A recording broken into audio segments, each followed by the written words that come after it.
पण वेळ नसल्यामुळे मी त्यांना शिकवले नाही. नंतर 5वी ते 9वी पर्यंत जाऊन शिकवले. खरंच आज एक शिक्षक बनून मला शिक्षक होण्याची मला संधी मिळाली. धन्यवाद. काय बोलू कसं बोलू सुचत नाही मला. काय बोलू कसं बोलू सुचत नाही मला. कसे दिवस निघून गेले कळलेच नाही मला. कसे दिवस निघून गेले कळलेच नाही मला. आठवतो तो पहिला दिवस रडतच आले. आठवतो तो पहिला दिवस रडतच आले. आठवतो तो आई दिवस रडतच चाले. शाळा म्हणजे काय असतं आज कळतंय मला. शाळा म्हणजे काय असतं आज कळतंय मला. इथून दूर जाताना सगळं आठवतंय मला. इथून दूर जाताना सगळं आठवतंय मला. उद्यापासून शाळा नाही, बेल नाही, मित्रमैत्रिणींच्या कुजबुजण्याचा हवा-हवाचा आवाज नाही. आज मला इथून जाताना उदास उदास वाटते. पुढील जीवन कसं असेल काहून मनात दाटते. कुंभार ज्याप्रमाणे मातीच्या गोळ्याला आकार देऊन मडकी घडवतो, त्याचप्रमाणे तुम्ही आम्हाला घडवलात. सर, मला वाटले नव्हते कधी मला इथून निरोप घ्यावा लागेल. या शाळेत मला अनेक मित्रमैत्रिणी मिळाल्या. अनेक खेळ आम्ही एकत्र खेळलो, एकत्र जेवण केलो, एकत्र हसलो. सर्व धर्म समभाव, राष्ट्रभक्ती, वृक्षप्रेम, पर्यावरण संवर्धन, स्वच्छता, मोठ्यांचा आदर, एकमेकांस सहकार्य इत्यादी गोष्टी मी या शाळेत शिकले.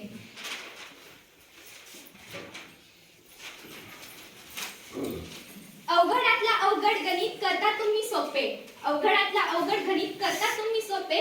पृष्ठफळ व घनफळ याची काढता तुम्ही मापे. पृष्ठफळ व घनफळ याची काढता तुम्ही मापे. असे आपले आदरणीय श्री पटेल सर व भोसले सर. मी सरांना अगदी कोणताही प्रश्न विचारला की सर लगेच त्याचे उत्तर द्यायचे, सांगायचे. पटेल सर सतत म्हणायचे, जगातला सर्वात सोपा विषय म्हणजे गणित. समजला तर, नाही समजला तर जगातला अवघड विषय गणित. सर, आम्ही तुमचा आवाज ऐकला की गणिताची वही व पुस्तक काढायचो. भोसले सरांविषयी बोलायचे म्हटले तर सरांचा स्वभाव अतिशय हसरा. नेहमी हसतच राहतात. सरांकडे पाहिले तर जणू आपला आळसच दूर होतो. सर, मी 8वीत असताना तुम्ही मला व सृष्टीला समुद्राला घेऊन गेला होता. सर, तुमच्याकडे पाहताच आमची भीती दूर झाली. समोरच्या पर्यवेक्षकांना बघून आम्ही इतके घाबरलो की आम्हाला आमच्या प्रयोगाचं प्रदर्शनच करता आले नाही. पण सर खिडकीतून असं केल्यानंतर आम्ही हसलो. आमची सगळी भीतीच दूर गेली. या शाळेने माझ्यावर जीवापाड प्रेम केले. येथील शिक्षकांनी आमच्यावर जीवापाड प्रेम केले. पण आज इथं लिहिताना माझं पायच निघत नाही. बाबा सर वर्गात आले तर आम्ही सगळेजण पटकन वही काढत बसायचो. सर, तुम्ही आम्हाला अशी शिकवण दिलात की ती मी जन्मभर कधीच विसरू शकणार नाही. सरांना अगदी फोन करून देखील प्रश्न विचारला तर सर लगेच उत्तर सांगायचे. आमच्यासाठी सरांनी खूप कष्ट घेतले आहेत. सर, पण नक्कीच या कष्टाचे फळ तुम्हाला मिळणार म्हणजे मिळणार. मी सांगते सर, नक्कीच आपल्या शाळेचा निकाल 100% लागणार. नक्कीच आपल्या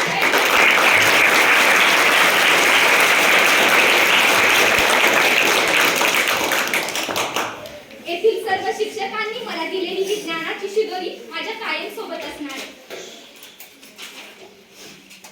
माझ्या सर्व मित्रमैत्रिणींनो, आपण एकत्र हसलो, खेळलो, कधी कधी भांडलो पण या सगळ्यात आपली मैत्री अजून घट्ट होत गेली.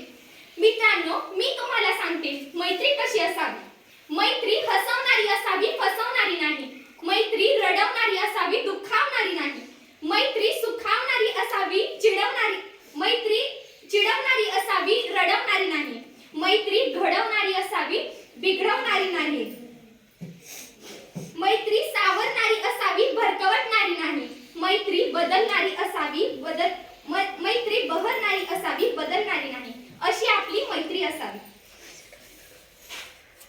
हम सबके लाइफ में कोई एक ऐसे टीचर होते हैं. हम सबके लाइफ में कोई एक ऐसे टीचर होते हैं जब हम पे तब भरोसा दिखाते हैं जब कोई नहीं दिखा रहा होता. तो उनके लिए लिखा था कि अच्छा इंसान कैसे बना जाए. उन्होंने हमें बन के दिखाया है. उन्होंने हमें बन के दिखाया है. एक टीचर है जिन्होंने मुझे जिंदगी जीना सिखाया है. एक टीचर है जिन्होंने मुझे जिंदगी जीना सिखाया है. उनकी बातें सबसे अलग थी मगर उनकी बातों ने ही जाने कितनी बार मेरी जिंदगी को बिखरने से बचाया है. मेरी जिंदगी को बिखरने से बचाया है. एक टीचर है जिन्होंने मुझे जिंदगी जीना सिखाया है. एक टीचर है जिन्होंने मुझे जिंदगी जीना सिखाया है. अशा प्रकारे आपल्या मार्गदर्शक शिक्षिका आमले मॅडमनी आम्हाला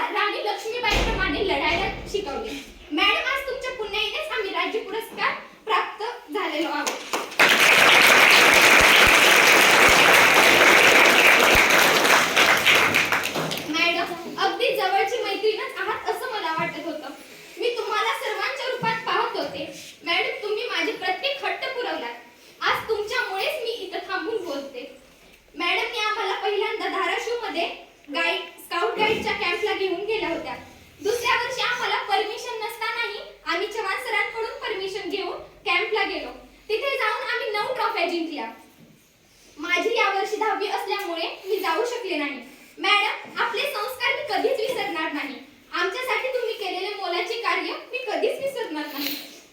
मी 5वीत असताना जेवढी येथे स्काउट गाईडचा कॅम्प होता, पण मी लहान असल्यामुळे मॅडम मला घेऊन गेल्या नव्हत्या. पण मी आईला व माझ्या बाबांना असा हट्ट केला की कॅम्पला नाही तर नाही, पण माझा वाढदिवस नक्कीच शाळेत साजरा करा. मी 5वीत असताना पहिल्यांदा माझा वाढदिवस 5वीत साजरा झाला. आपल्या शाळेतील शैक्षणिक सहल माझ्या कायम स्मरणात राहील. मला या शाळेतून जाताना वाटते, खरंच मी खूप भाग्यवान आहे. मी या शाळेत शिकले. मी जिल्हा परिषद शाळेत शिकले म्हणून मला खूप अभिमान वाटतो. आज गोरे मॅडम इथे उपस्थित नसल्या तरीही त्या मला आई समान होत्या. मॅडमला अगदी कोणताही जरी प्रश्न मी जाऊन विचारले तर मॅडम मला त्याचे उत्तर लगेच सांगायच्या. पाटील मॅडम आम्हाला 5वी ते 9वी पर्यंत इतिहास शिकवल्या. मॅडम असा इतिहास शिकवत होत्या की जसं की आमच्या डोळ्यासमोर प्रत्यक्षात इतिहास घडतच आहे असं आम्हाला वाटत होतं. खरंच मॅडम, आज तुमच्यामुळेच आम्हाला इतिहास कळाला. आज तुमच्यामुळेच आम्हाला इतिहास कळाला. पाटील मॅडमनी शिकवलेला इतिहास माझ्या कायम स्मरणात राहील. तो इतिहास मी कधीच विसरणार नाही. माळी सरांविषयी बोलायचे म्हणले तर सर प्रत्येक क्षणी मला मदत केली.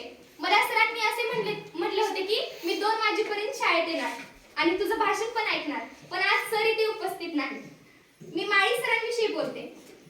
माळी सर म्हणलं तर मला प्रत्येक क्षणी माळी सरांनी मदत केली. माळी सरांचा स्वभाव अतिशय शांत. केव्हाही सर मला केव्हाही म्हणले नाही भात खाऊ नको म्हणून.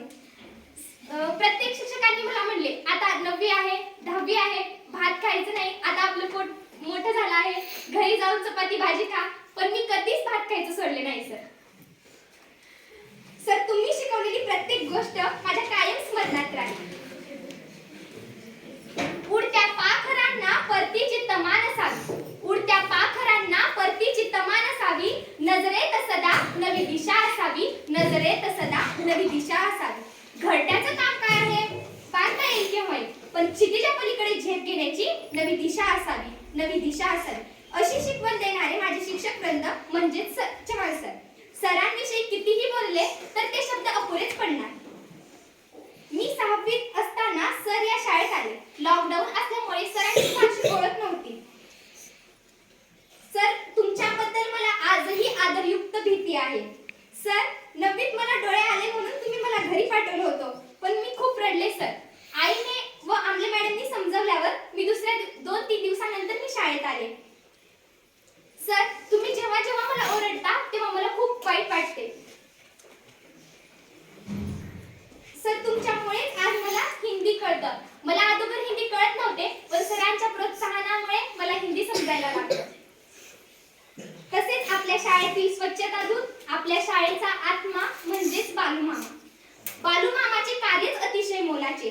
आपल्या शाळेचा उजवा हात जरी चव्हाण सर असतील तर डावा हात हे आप्पा आहेत. त्याचबरोबर आप्पाच्या या कार्याला सलाम.